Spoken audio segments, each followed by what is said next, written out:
On this video of Squarebody stuff, this is part 2 of Squeaky Gets Spooled.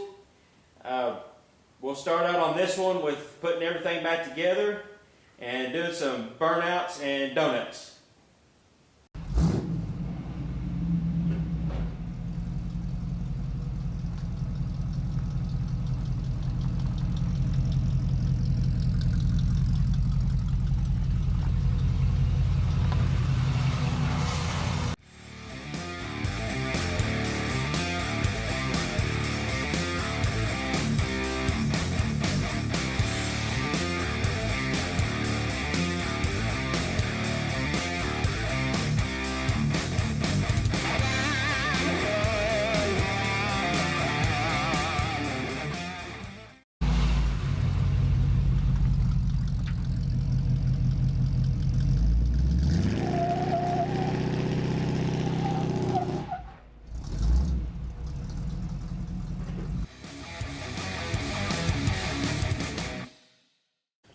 Now we got everything cleaned up.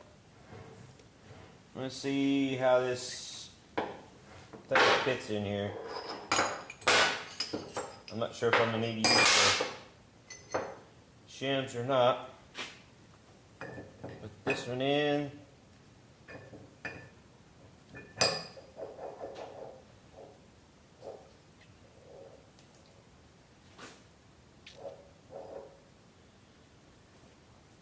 This one.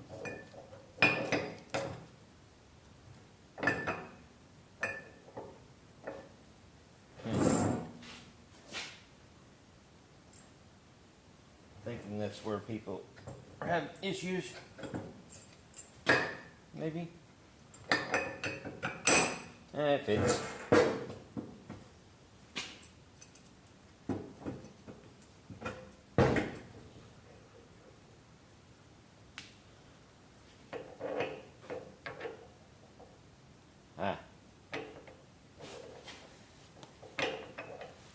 That's where they're having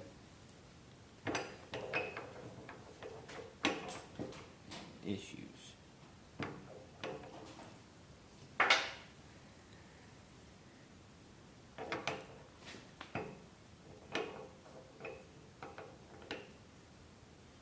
The blocks are too big. Okay, now that I got the little blocks sanded flat on my belt sander, where they fit in there, well, it did fit in there. Slide in and out nice and easy on both sides. Should be able to go, put them in there.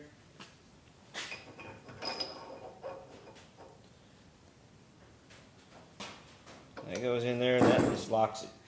And my screw, bolt, whatever you want to call it.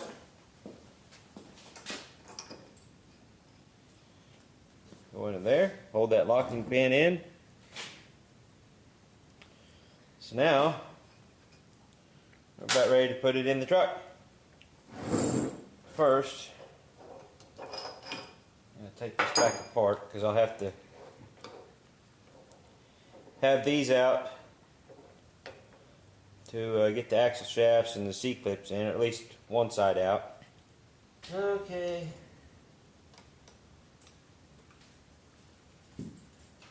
First thing I'm going to do is get some lubrication on my bearings.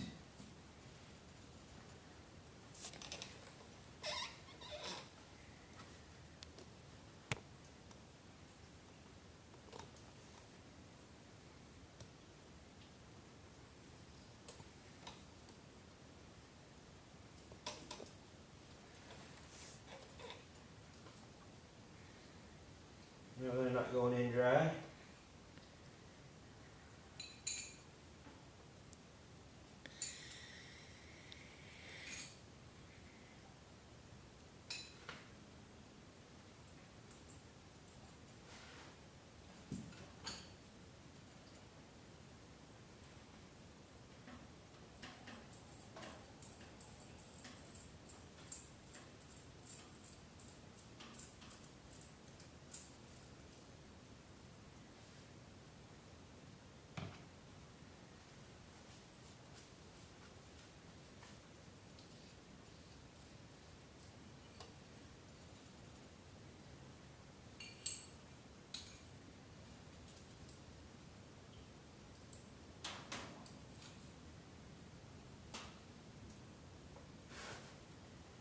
my shims on the outside of my bearing races.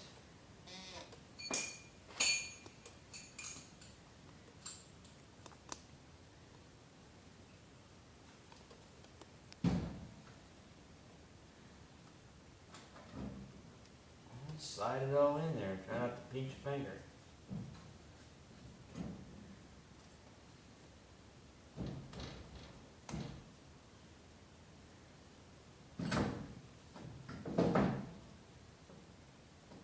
Just like that.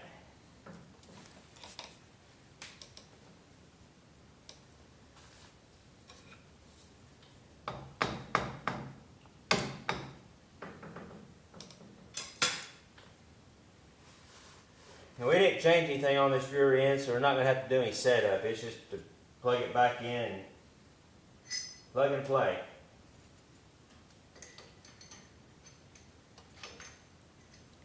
Oil on these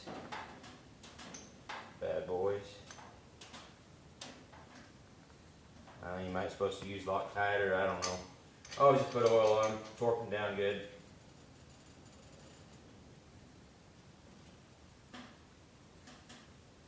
Not sure what the torque spec's supposed to be, but I'd say probably 50 or 70. Probably should Google it real quick.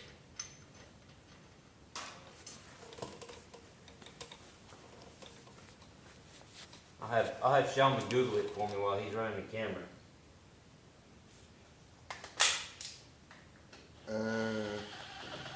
Carrier bearing cat bolts. Yeah. 60. 60? Yep. So in between what you said. So I can get them snug, and smack it that way, smack it that way, get your bearings kind of seated outwards. Still got just a nice little bit of in play on the ring and pinion gear. Should be alright. So I'll torque this down.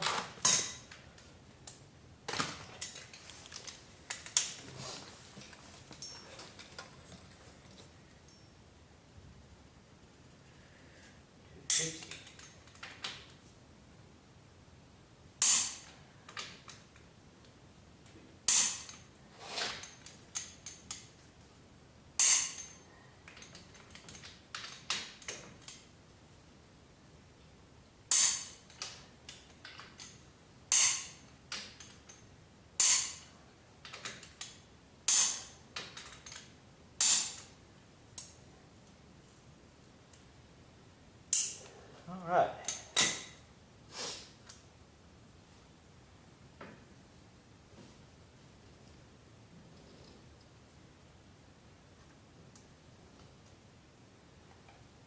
Okay. Uh-oh. I need to do that. There you go. Oh yeah.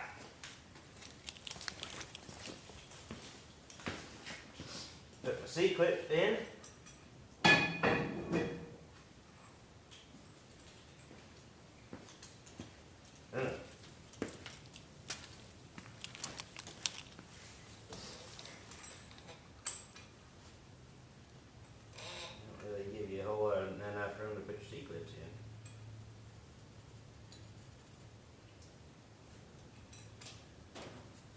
Be a problem.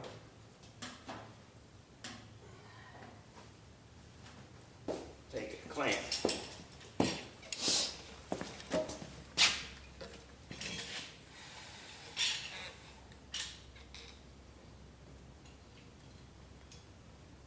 Put it right down the center.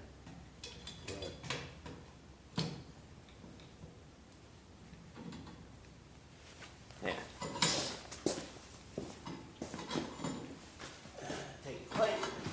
Push that axle in and give me enough room to... Boom, there it is. Alright, you can do it. Hopefully that didn't hurt the seal any. Okay. Now let's go to the other side and do the same thing. My nose is running.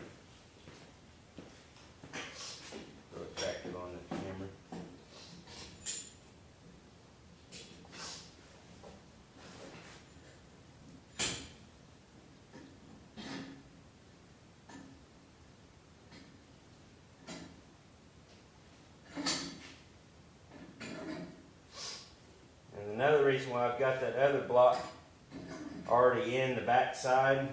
The block like this, that way they're lined up. Axle shafts are lined up, everything's lined up.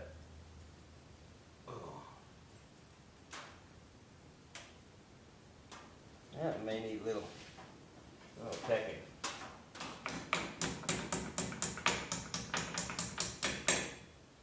Yeah. Alright, you let off the lid. Boom. Okay.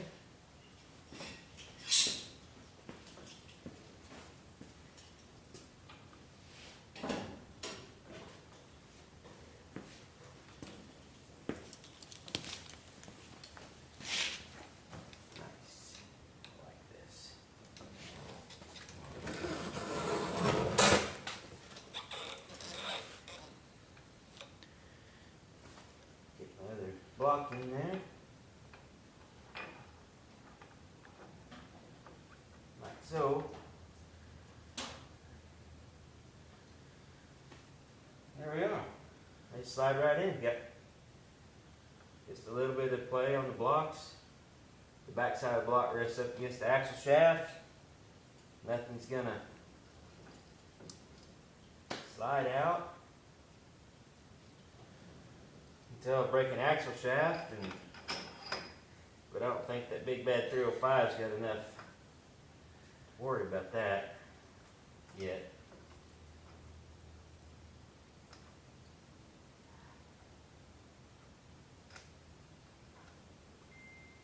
Put my locking pin in.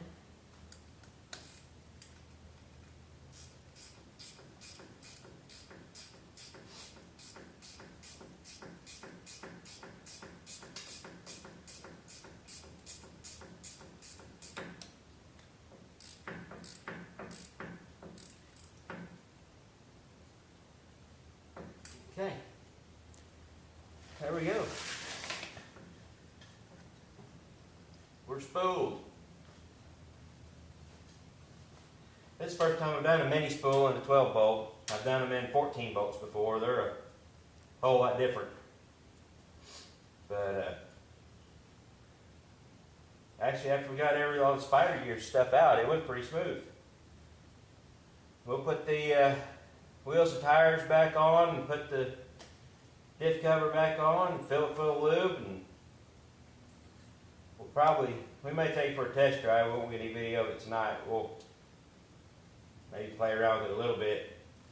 And hopefully the weather holds out for tomorrow during the daylight, and I can get some good video of burnouts or something tomorrow. Stay tuned. I'm going to give you a quick shot of this ring gear here, the numbers. Seems like there's usually a lot of confusion on what numbers and what the numbers mean. The only ones I'm worried about are these right here, 10, 34. So 34 divided by 10 is 3.4. So these are 340, 342 gears. Just a little bit of information. Of course, you can see this right here, these marks, that's from the pinion nut being loose when we first got the truck, and it was making some racket. We got that fixed. We've already been in this rear end once. Got that fixed, put new brakes and everything on the back, new axle seals, but now it's going to be all spooled up, and we'll be able to do burnouts until something else breaks. Just in case anybody doesn't know where you're supposed to fill and how far to fill it, on these 12 bolts, 10 bolts are pretty much the same thing. There's a fill plug right here. Just put a 3/8 ratchet in there, and not all of them are that easy. I actually already had this one kind of broke loose. If they've been in there for 20 or 40 years, they're probably pretty tight. Pull that plug out, and you put your oil in. And you just, it's usually around 2 quarts or so, but you fill it up until it starts running out, and then put your plug back in. Get it getting tight, and then your rear end's full. got Squeaky all back together now, and took for a test drive last night. But we're gonna go to a little different spot where we got a little bit more room, I think, to play and less possibility of traffic. The roads are still wet, but at least they're not icy. We had some freezing rain and some bad weather last night. May not be a whole lot of smoke, but might be able to get a donut or two in.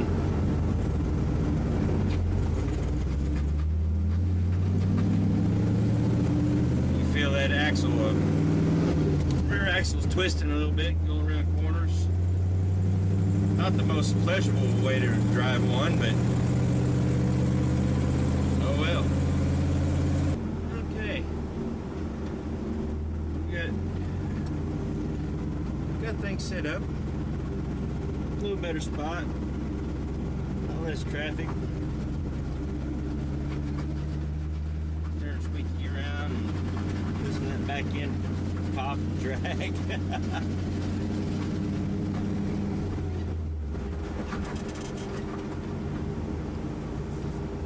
Okay. Let's see if I can get this figured out again.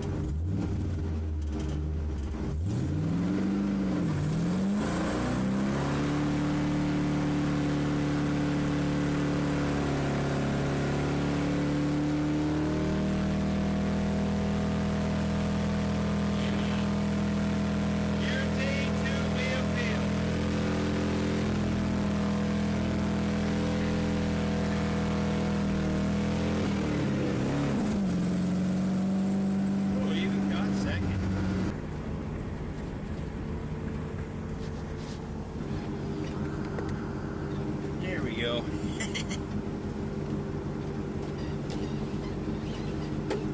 Alright, you might see if you get over there on the other side to get this kind of whole area, so I can do some donuts right here maybe. Yeah.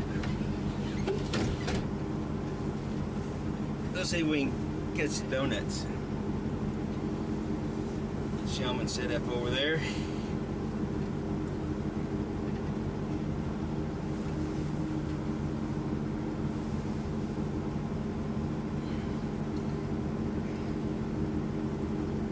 Our GoPro still underneath.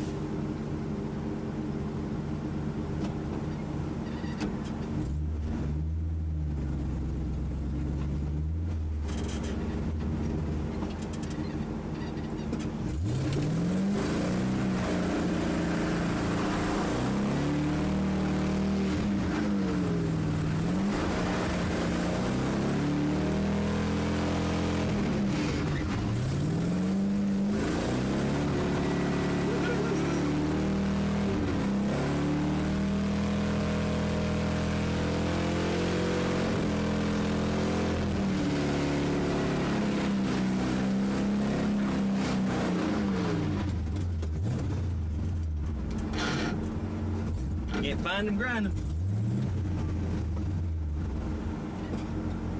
A little bit of traffic. Oh well. You can't see it in the cameras. I've got drop-offs on each side of this, so you gotta be careful.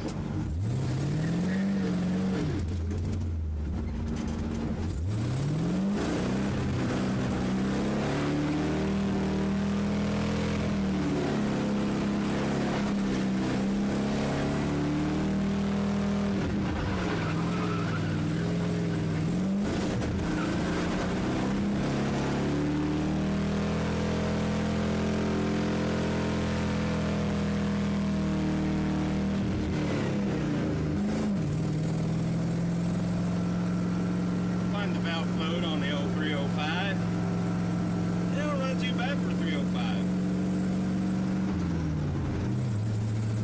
Probably a whole 150 horse. But with half ball tires, wet pavement, it can be fun.